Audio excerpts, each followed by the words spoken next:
እንግዲህ ዛሬ የኢሳምና የኢክሩ መጨረሻ ታውቋል ማለት ነው። የኢክራም አባት እንግዲህ በኢሱ ላይ እኔ ኢሳምን አልፈልገውም ብለው ተናግረዋል ማለት ነው። ኢክራም እንግዲህ እያለቀሰች ነበረ። ሰላም ሰላም ክርስቲያን ወገኖች እንዴት ናችሁ? አሰላሙ አለይኩም ወራህመቱላሂ ወበረካቱ። ውድና የተከበራችሁ ቤተሰብ እንደምን አላችሁ? ደህና ናችሁ ወይ?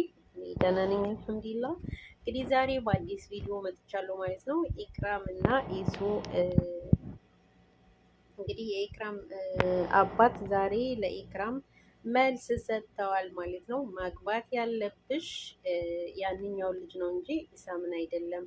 ያንኛው ልጅ ደግሞ ለአንቺ ብዙ ነገር አድርጓል፣ እኛንም እንደዚህ እንደዚህ እያሉ ብዙ ነገር ብለዋል ማለት ነው። ግን አንዳንድ ጊዜ ፍቅርና ውለታ አንድ ላይ ሄድን ማለት ነው። እና የኢክሩ አባት እንግዲህ ያንኛው ልጅ ብዙ ውለታ እንደዋለላቸው እና ቁም ነገረኛም እንደሆነ ተናግረዋል ማለት ነው። ኢክራምም እንደዛው አውቃለሁ፣ ቤተሰብ ይረዳል፣ እናንተን ይደግፍልኛል ምናምን ለትዳርም እንትን ብሏል ብላለች። ኢሳም ደግሞ ያው እንግዲህ ቢያረፍድም ለኢክራም ብዙ ነገር አድርጎላታል። መኪና እንደዚህ እንደዚህ ሰው እንደዚህ እያለኝ ነው ብላ ስትል ከፈለገ መኪናውን ይውሰድ ብለዋል ማለት ነው። የኢክራም አባት በጣም በጉጉት ስጠብቃቸው ነበር ማለት ነው። የኢክራምንና የኢሳምን አንድ ላይ መሆን ከሚፈልጉት ሰዎች አንዷ ነኝ ማለት ነው። ምክንያቱም ከመጀመሪያው ጀምረው አንድ ሰው ከመጀመሪያው ጀምራችሁ ስታድጉ አብራችሁ ብትሆኑ ደስ ይላል ማለት ነው። ደግሞ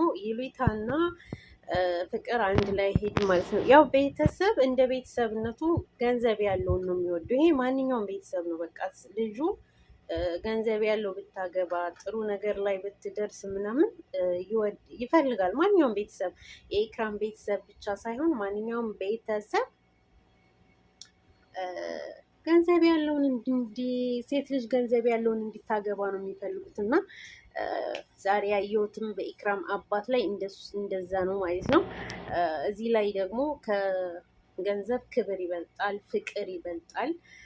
ኢሳም ደግሞ እንግዲህ በአቅሙ ያው አንዳንድ ጊዜ ገና ነው ወቅቱ እያላችሁ ይቺ ልጅ በውስጣችሁ እሱ እንደሚፈልጋት ትፈልገኛለች እያለ ያው ጊዜውን አሳልፏል፣ ረፍዷል። በእርግጥ ግን ኢክራም በጣም ነው ያሳዘነች በእውነት። ኢክራም ቆም ብለሽ ያስቢ ማለት ነው። ልብሽን አዳምጪ፣ ቤተሰብን ለማሳመን ሞክሪ። ከባድ ነው እንደዚህ አይነት ነገር ላይ ያለፈ ያውቀዋል ማለት ነው። አንዳንድ ጊዜ በቤተሰብ ጫና የምትገቡበት ትዳር መጨረሻውን ጥሩ ላይሆን ይችላል። ወይም እንደገና ደግሞ ቤተሰብ ላይ ገብታችሁ ቤተሰብ ላይ ገብቶ ቤተሰብ እምቢ ብላችሁ ይሄንን ሰው የምታገቡት ተብላችሁ በራሳችሁ ፍቃድ የገባችሁበት ትዳርም ላይሆን ይችላል እና አንዳንድ ጊዜ ልብን ማዳመጥ ጥሩ ነው ማለት ነው።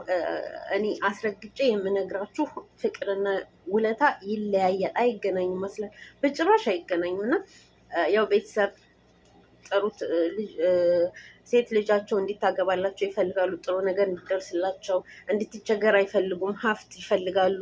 በቃ እንደዚህ ነው የሚፈልጉት እንጂ ይሄ ልጅ ምንድን ነው ምናምን እያሉና ኢሳም እስከዛሬ ድረስ የት ነበረ ብለዋል አባትየው። እንግዲህ እንደሰማችሁት ሁላችሁም የት ነበር እስከዛሬ ድረስ ብለዋል። ኢሳም በእርግጥ አርፍጃለሁ ብለዋል። ያው በራሱ እያሰበ ነበር እና ኢክራም እሷም እንትን ይዟታል፣ ይሉኝታ ይዟታል። ቤተሰቦቿን ስለሚደግፍላት ምን ስለሚልላት ምናምን ያ ይሉኝታ ይዟታል። ቤተሰብም እንደዛ ያ ይሉኝታ ይዞታል ማለት ነው። ግን ኢክራም ቆም ብለሽ ሰቢ ማለት ነው።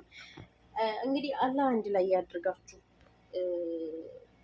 በእውነት አንድ ላይ ስትሆኑ ውበት አላችሁ፣ ታምራላችሁ።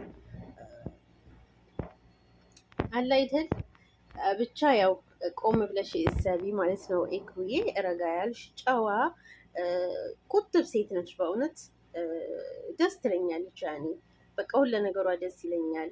ስነ ስርዓት ያላት ድርብብ ያለች ልጅ ናት እና አላህ ጥሩ ነገር ይጠምሽ። ልብሽን አዳምጪ።